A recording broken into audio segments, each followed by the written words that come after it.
Yes, yes, Sir Hairless here. Barbra Streisand, Papa, Can You Hear Me? This was a poll winner over on Patreon, a song from the film Yentl from the 80s. Just in case any of you have not seen the film, the plot, to massively summarize, is Jewish community, early 1900s, Eastern Europe. Women are not allowed to read the same literature or religious texts and scriptures as the men are. Barbra Streisand's character, Yentl, was secretly doing this, and she was very smart and she wanted to learn more. So she pretends to be a boy, basically. So she's allowed to do what men can do. And after her father dies, we hear this song. She has begun her adventure and she's overnighting in the middle of nowhere because she's a little bit lost, shall we say. How do I know this? Well, I did watch the film. Usually I do watch films in preparation for songs, but usually I'm doing reactions to cover versions, so I can kind of watch the originals. I was watching the film, I got really into it. The song started and I thought, you know what? I actually am going to watch the song. It's part of the film's context. It's a musical. The songs are obviously important, especially having someone like Barbra Streisand singing. I did try to turn off my analytical brain as much as possible, and I think it worked. I don't remember the song in its entirety. I of course remember the chorus and some melodies and stuff like that. So yeah, I'm allowing myself this one. I have seen the film once, only once, as part of the film. Let's dive on in to rediscover it.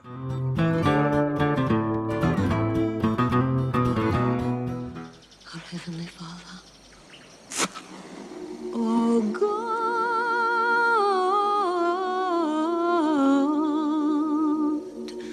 and my Father, who's also in heaven, may the light of this flickering candle illuminate the night the way your spirit illuminates my soul.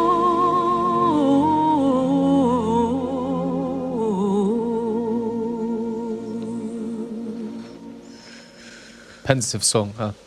Papa, can you hear me? Papa, can you see me? Papa, can you find me in the night?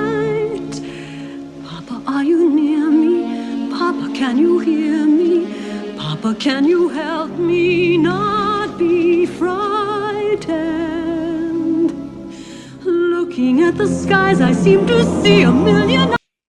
Yeah, we can see, we can feel, we can hear the intensity. It's weird coming, listening, watching this on its own as a standalone piece of music, I guess. When I was watching the film, and as films should make you feel, you become immersed in them. You become almost part of the story. You are engrossed in it, by it. And in a weird way, you kind of forget that you're watching an absolutely fantastic singer. This is relatively early on in the film as well, but by this point I was hooked. I really enjoyed it. I thought there was some great music in there. Really, really interesting film. So yeah, I think perhaps you kind of take for granted a little bit how good some of these singers are in the musicals and just how well-rounded they are as performers. Barbra Streisand's voice, obviously incredible. We've done a couple of videos on her already, so make sure you check them out if you haven't seen them yet. I received many, many comments of people flabbergasted that I didn't really know her. I've just never been exposed to her that much. I've not really watched her films, heard much of her music, but yeah, it becomes apparent just how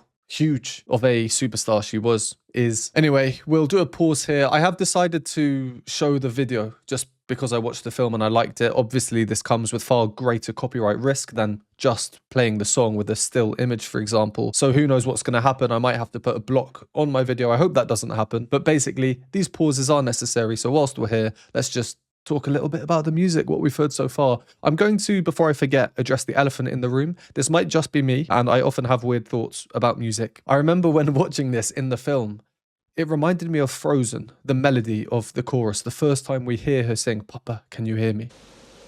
Papa? That was interesting because it's kind of in tune. She has a melody to it, even though it's spoken. And it's a tiny bit, well, not really in the same key. Can you hear me? Okay, now we are. Papa, can you see me? And there we very clearly have our melody. Anyone who's seen Frozen, or I mean, even if you hadn't seen it, I hadn't seen it, but I knew the song because it was just everywhere when it came out. Do you want to build a snowman? In a different key, but I will transpose it into the same key as Papa, Can You Hear Me? Do you want to build a snowman? So there are notes. Very major. We just take this note and move it up. And that's the basis of Papa, Can You Hear Me? But it's this ending that really makes the two very similar.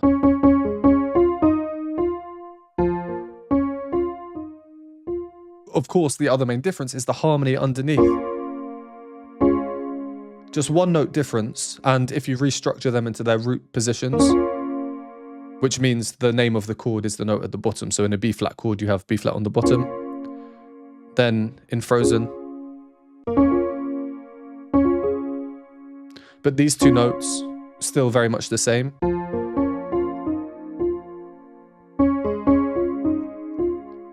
Very different songs, obviously, very similar melodies. And I think this is a great example of how harmony, which I always say is, I think, the most important thing in music, the tiniest of changes, one note here or there can completely transform the feel. So if you also found yourself thinking, oh, that sounds familiar, that sounds like Frozen, well, that's why. On to Barbra Streisand. I mean, she's just an incredible singer. She just has this charisma. It just captures you.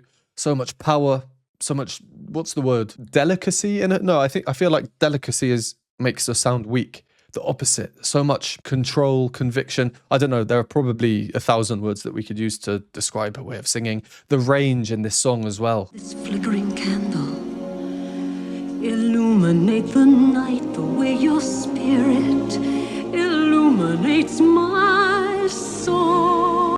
It's not just range, it's the complexity, the difficulty of these melodies. Always removing back to that note. Even as she's moving up, she's still returning down. So each time the jump becomes bigger and therefore more difficult. Spirit illuminates. That's a seventh.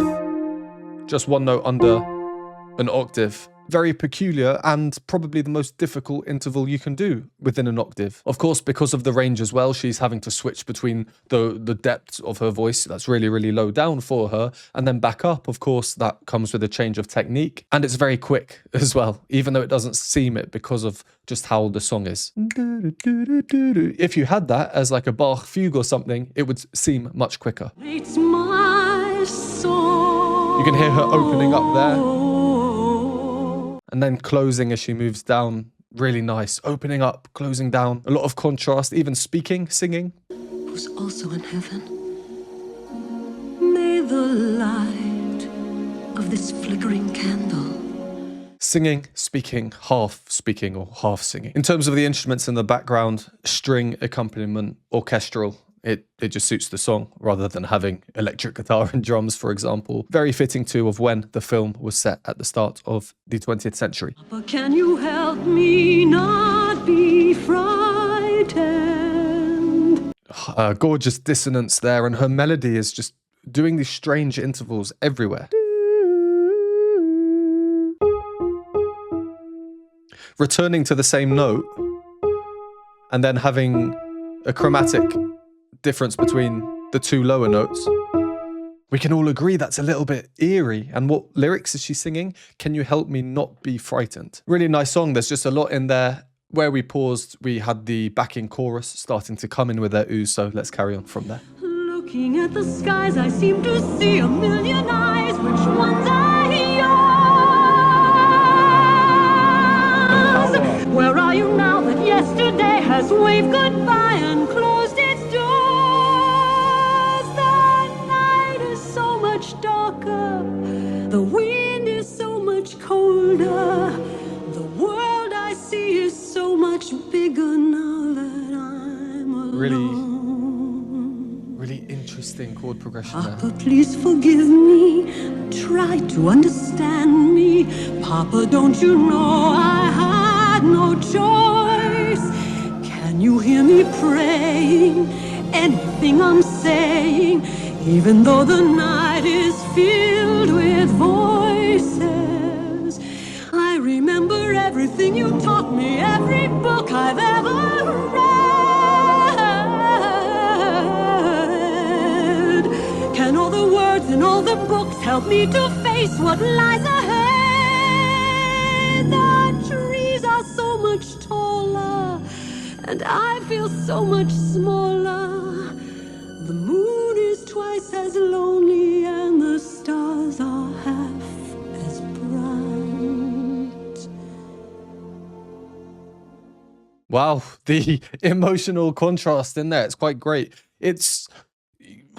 I don't know, maybe it's to do with what I was talking about earlier. When you're watching a film, the music perhaps seems a little bit separate. Coming back now and doing this, making a video on it very much as a song, as a standalone performance, the music perhaps seems a little bit more impactful than when I was watching the film. That could be for many reasons. It could be just because I'm a tiny bit familiar with the song after having heard it once before, so I know what to expect a little bit or something like that. But yeah, I don't know. It's just a very powerful performance, made even more powerful. Now we're getting into the kind of filmography aspect of it, or cinematography side of things. The setting, candle, singer, no movement, still, singing up to the sky. Why am I talking like a monotonous robot? If you enjoy these videos or find them helpful, please consider supporting me. Patreon has a bunch of exclusive benefits, behind the scenes videos, additional reaction content, Q&A videos, and more. For a one-time donation, you can donate me a hot chocolate at the Buy Me a Coffee link, or become a YouTube member for these groovy emojis and membership badges. And a huge thank you to these lovely people on the screen now. But yeah, from where we carried on, I don't need to talk about that. It's just very high, so powerful, chest voice. The note, if you're interested, is the top C, which I call the wow operatic tenor moment. Where are you now that yesterday has waved goodbye and closed its door? And I just have to, because it's a song. It's not just Barbra, as amazing as she is. She has the accompaniment as well, this lovely orchestral accompaniment. Her melody, there's something so free about it, what we call tempo rubato. And when you have a great singer like her who's able to implement tempo rubato, which literally means in robbed time, how she slows down and speeds up when she wants, very subtly, but it makes a real difference. I want to hear that phrase again, how she's moving up, and instead of just every note being equal, she's gradually slowing down, and sometimes will be a bit quicker. Where are you now that yesterday has waved goodbye and closed its doors? As the violins continue to move up to that climax note, and now we get our first sort of key change. The night is so much darker, the wind is so much colder, the world I see is so much... It's strange, and they're making us aware it's strange. Those strings just coming in there. The wind is so much colder, the world I see... That line in the middle there, just giving it the strangeness. And this idea of free rhythmic movement, especially in Barbra, becomes apparent in the next phrase. Overall, the instruments and the singer, they have to stay together, otherwise they just won't work. They both are implementing this freedom, not too much, not too little. It just works really well, and I think it contributes to the slightly eerie sound that we are hearing. Of course, she's spending the night alone in a forest in the middle of nowhere. I had no choice. Can you hear me praying? Anything I'm saying, even though the night is filled with voices. There, that phrase, it makes us really hard for us as the listener to become familiar with the song. And I don't know, maybe it's just my view, but often it's the rhythms that can do that. You have drums in songs to keep things in check. And when we listen to music, especially certain types, we dance. And how do we dance? With the rhythms. We feel the rhythms, we feel the music. It's very difficult with this song, which I think gives it a lot of its magic. I remember everything you taught me, every book I've ever read. The backing parts coming in on the offbeats, Barbra then them, then Barbra then them. And this little run down, I think of it as like a precursor to a lot of the very exaggerated R&B style runs we get in a lot of popular music. Can all the words in all the books help me to face what lies ahead? The trees are so much... Violins way up there now, super high. So the song's been gradually building up. We can hear it in her with these climax moments in the backing instrumentation. A lot of rhythmic freedom. The melodies are interesting. We get strange intervals, jumping around, chromaticism. There's a lot to this song, and at the same time, it sounds very calm and collected and restrained in a way, restricted. There's not long left, so let's play until the end. Lonely and the stars are half as bright. Nice suspension there as well. Papa, how I love you. Papa, how I need you. Papa, how I miss you. Kissing me good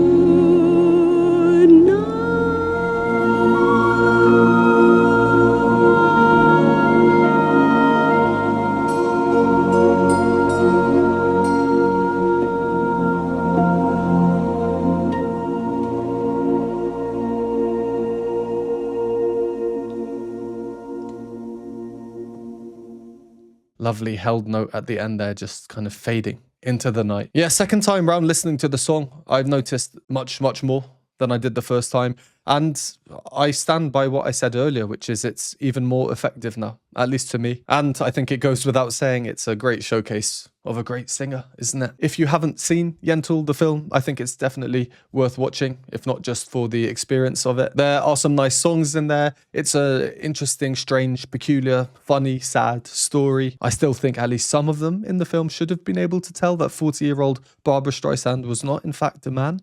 That would, of course, have ruined the film. Anyway, there we are. Barbra Streisand, Papa, Can You Hear Me? Powerful performance, I think. Leave a comment, please, to help with the algorithm if you enjoyed this. You don't have to write any words. Let's go with a book emoji like you see on the screen here in honor of Yentl's love for books in the film. A like, of course, will help a lot too. Thank you, as always, for watching, and I'll see you in the next one.